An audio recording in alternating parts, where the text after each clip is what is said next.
Hello guys, এখন আমি আমাদের ছাদে আসছি। এখানে কিছু গাছ আছে যেগুলো পরিচর্যা করতে আসছি। অনেক দিন হলো দেখা হয় না, গাছগুলো জানি না বেঁচে আছে কিনা। এখন ওইটাই দেখতে যাব, চলো তোমাদেরকেও দেখাই। এখানে আমার অ্যালোভেরা গাছ। এমা কি এটা দেখছো তোমরা? এটা কি হাল হয়েছে দেখো, পুরাই নষ্ট হয়ে গেছে গাছগুলা। পুষ্টির অভাবে একদম পানি নেই, পুরো শুকনো অবস্থা। মাটিগুলো দেখো, মাটিগুলো পুরো খড়খড়ে হয়ে গেছে, একদম খড়খড়ে শুকাই গেছে।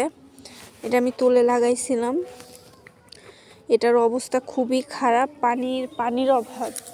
আর এখানে এটার অবস্থা আর কি বলবো, তোমরা দেখতেই পাচ্ছ। এটা আরো খুবই খারাপ অবস্থা, শিকড়টা উঠে গেছে। একটা সময় এসে আমাকে এটা ঠিক করতে হবে। গাছগুলো অবস্থা খুবই খারাপ। আর দেখো তো, এই গাছটা কি তোমরা চিনো? কেউ চিনলে অবশ্যই কমেন্টে জানাবা। এটার আমি এটার নাম বলবো না।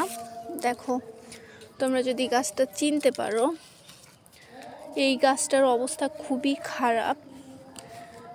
দেখো, মাটি দিছিলাম আমি, সেই মাটি ওইভাবেই আছে। একটু পানি দেওয়া লাগবে গাছে, নয়তো আর হবে না। তবে গাছটাও আছে, যাবে ভাব। একটু যত্ন নিলে ঠিক হয়ে যাবে। তবে দেখো, তোমরা সুন্দর করে দেখো গাছটা। যদি তোমরা চিনে থাকো তাহলে অবশ্যই গাছটা জানাবা, কমেন্টে সবাই বলবা এটা কি গাছ। তোমাদের কমেন্টের জন্য আমি অপেক্ষা করব। Tata, bye bye.